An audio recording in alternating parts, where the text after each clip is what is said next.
Everyone in Ahemfi knew Prophet Kwame Adu. His church was small, but his name was big. The church sat at the edge of the town, close to the dusty road that led to the market. It was called Light of the Final Call Ministry. The building was simple: blue paint, white plastic chairs, a wooden pulpit that had been repaired many times. But people did not come for the building, they came for the man behind the pulpit. Prophet Kwame Adu was not just a pastor, at least that was what his members believed. They said he could see things others could not see. They said God spoke to him in dreams. They said angels visited him at night. And most of all, they said his words always came true. When Prophet Kwame Adu spoke, people listened. On one hot Sunday morning, the church was full. Only 35 members, but every seat was taken. Some stood at the back. Fans buzzed softly, pushing warm air around the room. The singing had just ended. The drummer wiped sweat from his face. The keyboard went quiet. Prophet Kwame Adu stepped forward and raised his hand. Silence fell. "My children," he said calmly, holding the microphone close to his mouth, "the world will end on the 31st of December, 2025. The words dropped into the room like a heavy stone. People froze. A woman gasped. Someone whispered, "Jesus." A child clutched his mother's dress. The prophet's voice did not shake. He did not shout. He spoke as if he was announcing the next hymn. God showed it to me clearly. Fire, darkness, crying, no escape. In another place, people might have laughed. Some might have questioned him. But doubt did not live inside Light of the Final Call Ministry. Not under Prophet Kwame Adu.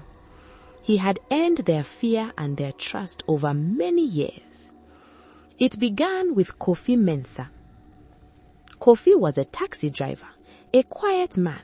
He never talked much in church. One Sunday, during prayer, the prophet stopped suddenly. He closed his eyes and placed his hand on his chest. "There is sickness here," he said slowly, "a sickness hiding in someone's body." The room grew still. "God is showing me blood and pain and danger." Kofi felt his heart jump. Just 3 days before, he had gone to Kolebu Teaching Hospital for tests. The doctor had told him to wait for the results. The prophet opened his eyes and looked straight at Kofi. "Kofi Mensah," he called, "stand up." Kofi's legs shook as he stood. "Death is close to you, but God can change it." People cried out. Some shouted prayers. Others stared at Kofi with wide eyes. Kofi could not breathe properly. After church, he rushed to the hospital to collect his results. His hands trembled as he opened the envelope. There it was, a growth, serious, dangerous. That same night, Kofi returned to church. He knelt before the prophet, crying loudly. The church held a long deliverance service. They prayed, they fasted, they shouted. 2 weeks later, Kofi went back for another test. The doctors were confused. They said they could not find anything. The church exploded with praise. "God has done it. Our prophet is real. Give more offering." Money began to flow faster. What Kofi never knew was that a hospital worker had been paid to switch his results. The truth had been hidden, then returned at the right time. Then came Ama Sewa. She sold clothes at Makula Market. Her business had been failing slowly. She told no one. But one Sunday, the prophet stopped the choir. "There is something buried in someone's house, an evil thing. It is blocking money." Ama's heart dropped. After service, the prophet called her aside. He spoke softly. "There is a pot buried behind your kitchen. If we remove it, your business will arise." The next morning, Ama dug behind her house. She screamed. There was a small clay pot. The prophet came, prayed over it, and took it away. The church called it a miracle. What no one saw were the 2 young boys Prophet Kwame Adu had paid to bury the pot late at night. Then came Yao Boating. Yao was respected, married, a leader in church. The prophet visited his home to pray for peace. While smiling and laughing, he hid a small device behind a shelf. For 2 days he listened. On Sunday, he struck. "There is a man here," the prophet said, his voice full of anger. "You sit by your wife in church, but you lie with another woman." The church gasped. "Her name is Efwa." Yao collapsed. Fear took over the church. If the prophet could see secrets, then no one was safe. People stopped questioning him. They stopped thinking. Obedience became life. Soon, members began to pay privately for special prayers and visions. Prophet Kwame Adu accepted their money with a holy face, but inside, he wanted more. Small money was no longer enough. He wanted everything. That was why he announced the end of the world. People cried. Some fainted. Others held their children tight. "What should we do, Papa?" they begged. The prophet raised his hand slowly. "God showed me the way. Like Abraham, you must leave everything behind." He paused. "To enter heaven, you must give up 90% of what you own. Money, land papers, cars, shops, everything." Fear filled the room. "This is not punishment," he said gently. "It is proof." He smiled.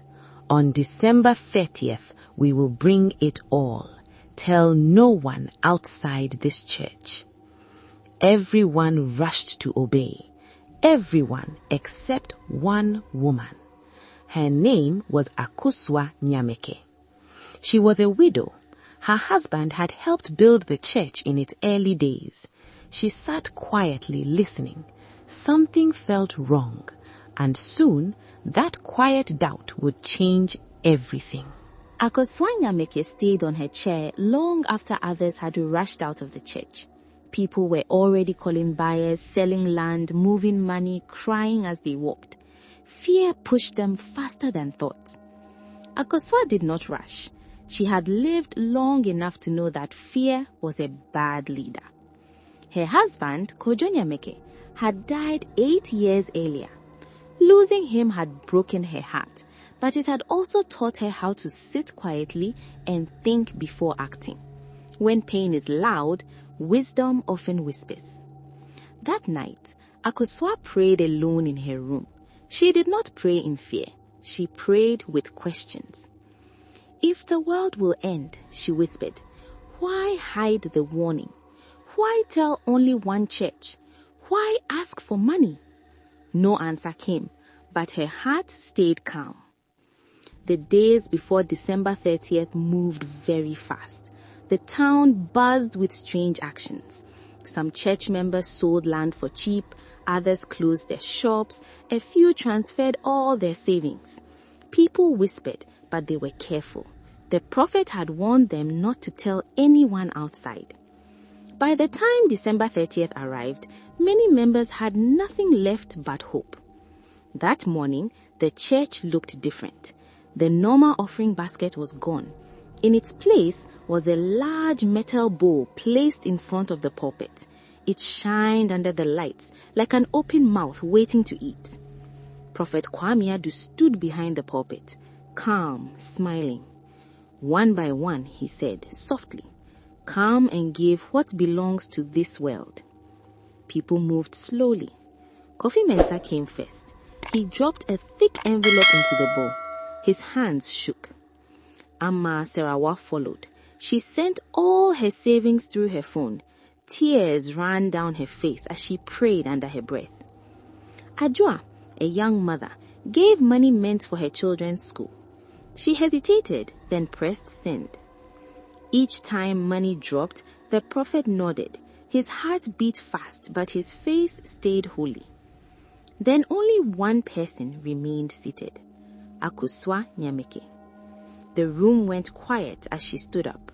Everyone watched her. She walked forward slowly and placed 20,000 cedis into the bowl, her normal offering. Silence hit the room like a slap. The prophet stared at the money, then at her face. "Sister Akusua," he said, forcing a smile, "is this all you have?" "No," she replied calmly. Whispers spread like fire. The prophet leaned closer. "It pains my spirit that you would hold back from God. I am sorry, but I cannot give everything based on this message." Gasps filled the room. People whispered insults. "She is greedy. She doesn't believe. This is why widows fail." The prophet's smile disappeared. "Those who do not give will be destroyed when the world ends." Akuswa nodded. "Then I will take my chances." She turned and walked away. Insults followed her out of the church, but she did not answer. Her heart was heavy, not angry. Inside, the prophet raised his hands again. "Even among us, the devil works." People nodded, scared. "Go home, pray, speak to no one. Tonight, we will gather here. God will take us before destruction comes." They left, holding on to hope. When the church emptied, Prophet Kwame Adu locked the doors. He gathered the money, the documents, the land papers. By evening, he had booked a flight under another name. He smiled as he packed. The world would end tomorrow, just not for him. That night, the members returned, bags in hand, hearts racing. The church was empty. Chairs gone, pulpit gone, everything gone. They waited. They prayed. They checked the time. 11:59 p.m. They held each other. Midnight came. Nothing happened. The world stayed. Their lives fell apart. And far above the clouds, Prophet Kwame Adu sat comfortably, smiling. The next morning, the sun rose like it always did. Birds sang. People went to the market. Cars passed on the road. The world did not end. But for the members of Light of the Final Call Ministry, life had collapsed. They stood outside the empty church building, staring at bare walls and locked doors. Some cried openly. Others sat on the ground, silent and broken. Phones were raised again and again. No signal. Number not available. Email not found. Slowly, the truth sank in. They had been fooled. By mid-morning, shame joined the pain. One by one, they remembered Akuswa Nyamike, the woman they had mocked, the one who had refused. With heavy hearts, they walked to her house.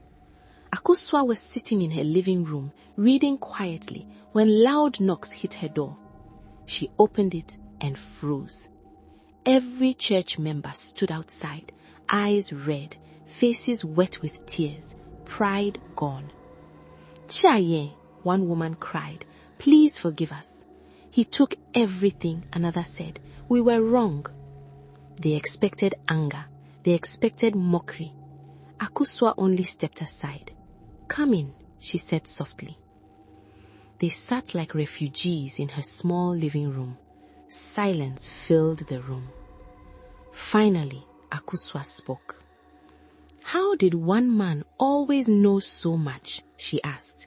"How did his visions never fail?" She spoke of the things that never felt right, how the church never grew, how secrets were always used, how fear ruled more than love. Heads bowed. "We must be wise now," she said. "If we want justice, We must be patient. They listened. Months later, in Accra, Prophet Kwame Adu had a new name. Kwame Adu was gone. Now he was Pastor Daniel Mensah. He had started another small church. Same style, same tricks. He felt safe. Until one day, a young woman posted a photo online thanking her pastor for saving her life. Far away, Akosua saw the photo. She recognized the face. The hunt began. Akosua Nyamiche did not shout when she saw the photo. She did not rush to tell everyone. She only saved it and stared at it for a long time. The man in the picture was older now. He had a small beard. His clothes were different. The church name was different, but the eyes were the same. It was him. Prophet Kwame Adu had not vanished. He had only changed his skin. Akosua called the members quietly. One by one, they came to her house again. This time, there was no crying, only anger mixed with shame. He is doing it again, Akosua said, but this time we will not rush. She told them the plan. They would stay silent. They would not warn him. They would let him believe he was safe. One of Akosua's distant nephews, Kwabena, agreed to help. He lived in Kumasi but could speak calmly and lie when needed. He contacted the pastor using the number on the church page. "Man of God," Kwabena said on the phone, "I need your help. I am ready to pay." The pastor listened closely. Kwabena continued, "I will pay 10 million cedis for one private session. I will pay for your flight, everything." There was silence. Then the pastor agreed. Half the money was sent as bait. It was money the members had gathered together. When the pastor arrived in Ghana, he smiled widely. He felt lucky. Greed covered his fear. At the meeting, he tried his usual tricks. Vague words, hidden pain, future change. Then Akosua stepped into the room. Police officers followed. The pastor froze. His mouth opened, but no words. He tried to run. He failed. Handcuffs clicked. The members stood behind Akosua, watching. At the trial, everything came out. The hospital workers spoke. The boys who buried the pot spoke. The man who sold the listening device spoke. The judge listened. The pastor cried. It did not help. He was found guilty. His money was frozen. What could be recovered was shared back to the members. Not everything returned, but enough to help people stand again. Akosua helped them rebuild. Shops reopened. Children returned to school. Lives slowly healed. The members learned something deeper. Faith was not fear. God was not confusion. And wisdom was not sin. They formed a small group. No loud promises, no secrets, just care, truth, and prayer. And Akosua Nyamiche, the woman who refused to be blind, became their guide. Not because she saw visions, but because she chose to think. Thank you so much for watching. If you enjoyed it, don't forget to like, subscribe, and comment below. Hit the notification bell so you never miss an exciting new tale. See you in the next one.